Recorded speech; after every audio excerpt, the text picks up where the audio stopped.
Good morning, everyone. Today, Integrity Florida is releasing our latest research report titled Preemption Strategy 2.0, the continuing attack on home rule in Florida. This is the second report we have done looking at the issue of preemption in Florida and in other states. The first report, released in January of last year, found that the use of preemption by the legislature as a strategy to attack or tamp down the home rule authority of local governments was on the rise. We summarized the findings of the first report in our new report.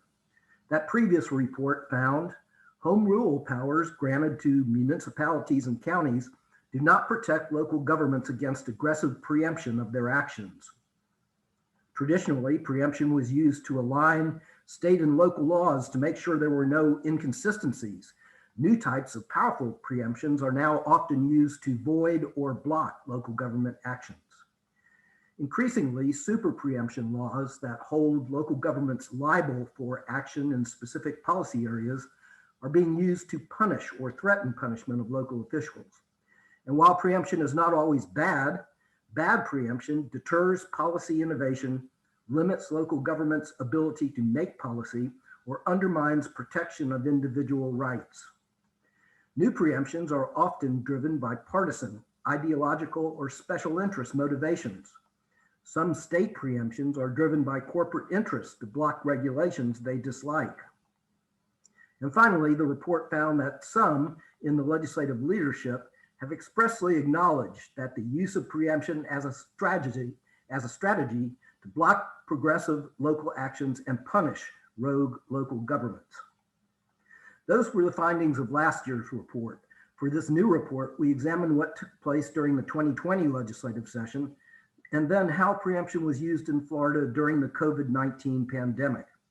And finally, we preview some of the preemption bills that have been filed for the coming legislative session. In the 2020 legislative session, preemption continued to be used as a strategy to strip local government of its home rule authority.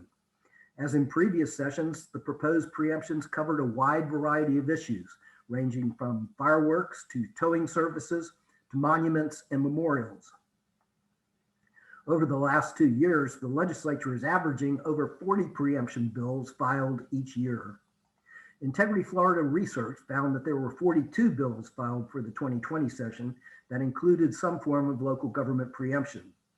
The previous Integrity Florida preemption report included a case study of a bill passed in 2019 that preempted local regulation of single-use plastic straws to the state.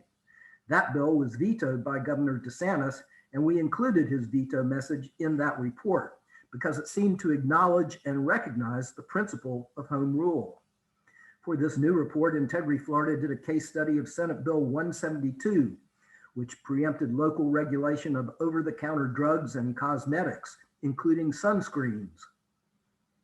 The bill was filed after the Key West City Commission voted to prohibit the sale of sunscreens containing 2 chemicals that had been shown to be damaging to coral reefs.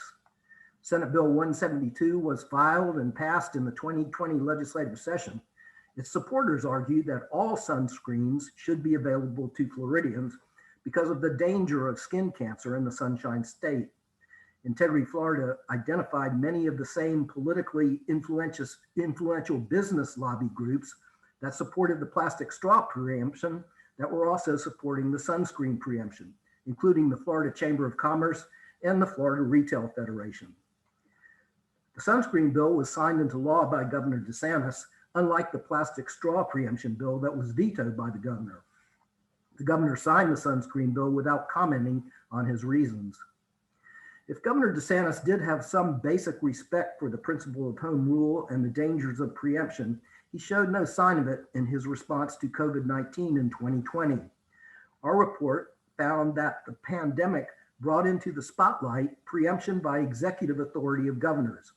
In at least 8 states, including Florida, local government's response to COVID was blocked by the executive orders of governors.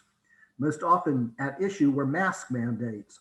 In some states, again including Florida, governors not only refused to order a statewide mask mandate, but they blocked or interfered with local government's mask mandates. Governor DeSantis used the authority granted to the governor by the Florida Constitution and statute to enthusiastically embrace preemption and issue a string of executive orders containing language like this.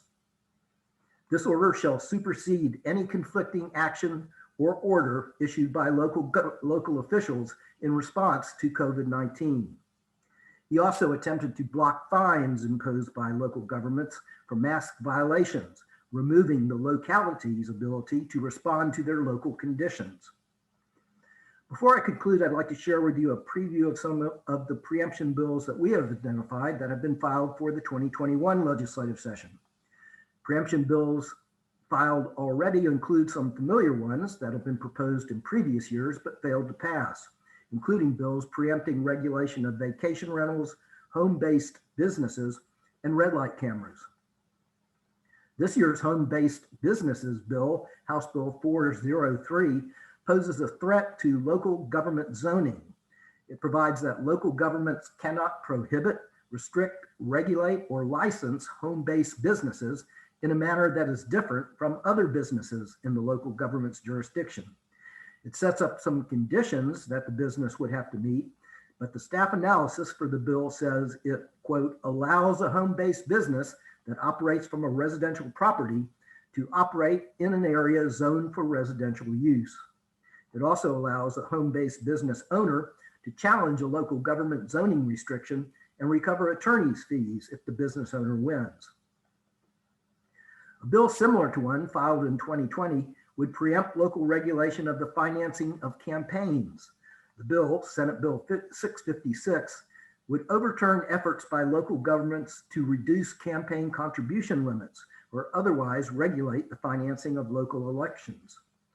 In some cases, those campaign contribution limit reductions were adopted by voters. In 2014, 67% of the voters in the city of Tallahassee adopted a charter amendment that reduced the campaign contribution limit for city races from $1,000 to $250. Senate Bill 656 would overturn what was clearly the will of a majority of Tallahassee voters. There are also new areas of local regulation that some legislators would like to preempt to the state in 2021. Senate Bill 426 and House Bill 267 would preempt local regulation of commerce in seaports.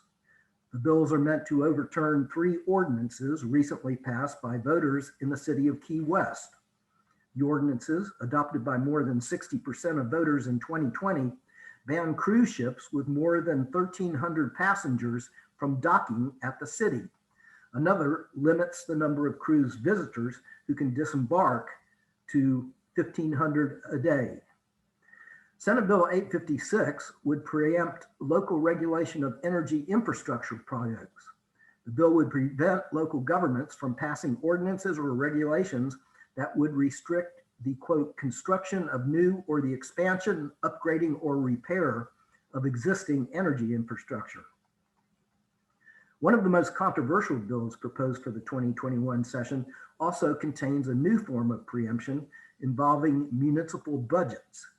House Bill 1 and Senate Bill 484 are identical bills aimed at, quote, combating public disorder.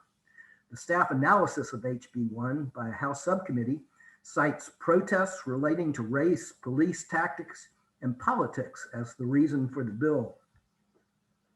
Under a section of the staff analysis titled Law Enforcement Funding, the analysis mentions a nationwide movement to, quote, defund the police.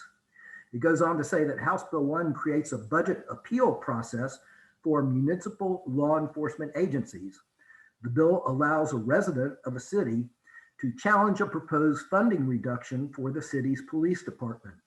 If a citizen files an appeal, the executive office of the governor would conduct a hearing and make a recommendation to the governor and the cabinet, which can then override the city's budget reduction decision.